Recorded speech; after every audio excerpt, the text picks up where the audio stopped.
Hello दोस्तों, आज की वीडियो में आपका स्वागत है।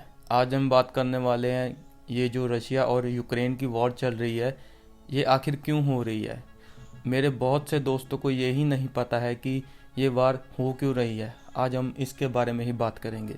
इस वीडियो में आपको 3 सवालों का जवाब मिलेंगे। नंबर 1, आखिर क्यों हो रही है ये वार। नंबर 2, क्यों रशिया नहीं चाहता कि यूक्रेन नाटो में जाकर मिले। नंबर 3, क्या होता अगर यूक्रेन नाटो में मिल जाता तो।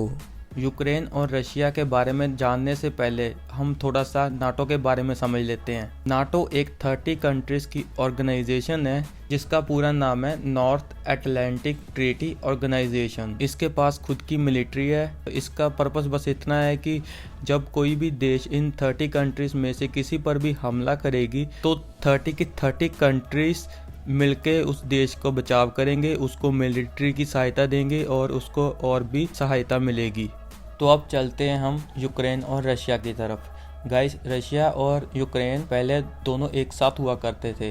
ये एक देश था, सोवियत यूनियन, और 1991 के बाद से ये दोनों अलग हो गए और यूक्रेन अपने आप को एक इंडिपेंडेंट कंट्री की तरह देखता है। पहले तो सब कुछ अच्छा जा रहा था, पर लेकिन बाद में यूक्रेन ने फैसला किया कि हम नाटो ज्वाइन करेंगे और रशिया को अपने ऊपर खतरा मंडराता देखा, क्योंकि आपको तो पता ही है जो भी नाटो ज्वाइन करता है और अगर उस कंट्री पर कोई भी थोड़ा सा हमला कर दे तो 30 के 30 देश मिलकर उसको मारते हैं। एक सीधा सा फंडा था, अगर यूक्रेन नाटो ज्वाइन कर लेता तो अमेरिका और दूसरी कंट्रीज वाले अपने सोल्जर्स यूक्रेन में खड़ी करती, और इस बीच अगर अमेरिका के सोल्जर्स रशिया पर एक फायर कर देते और अगर रशिया बैक फायर करता 30 के 30 देश मिलकर उसको मारते। यूक्रेन अगर नाटो के अंडर होता तो अमेरिका जानबूझकर पंगा लेता रशिया से, क्योंकि अमेरिका नहीं चाहता कि उसके अलावा कोई भी देश ऊपर आए। अब जो रशिया का प्रेसिडेंट है व्लादिमीर पुतिन, उसने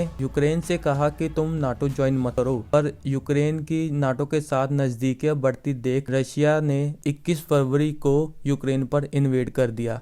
यूक्रेन की कैपिटल सिटी कीव पर हमला कर दिया। रशिया ने अपने मिसाइल्स और मिलिट्री का उपयोग किया, जिससे बहुत सी जानें भी गई, बहुत सी तबाही हुई। ये बस एक मैसेज था कि तुम नाटो ज्वाइन मत करो। ये गाइस सारा पंगा ही नाटो का है। यूक्रेन जाना चाहता है नाटो में, पर रशिया नहीं चाहता कि यूक्रेन नाटो में जाए, क्योंकि उनको अपने फ्यूचर के बारे में चिंता है। क्योंकि अगर यूक्रेन ने नाटो ज्वाइन किया तो फ्यूचर में वर्ल्ड वार 3 तो पक्का ही है। पिछले दिनों यूएन में वोटिंग हुई थी रशिया के खिलाफ। इंडिया ने उसमें न्यूट्रल फैसला लिया है कि ना ही वो रशिया की तरफ है और ना ही वो यूक्रेन की तरफ है।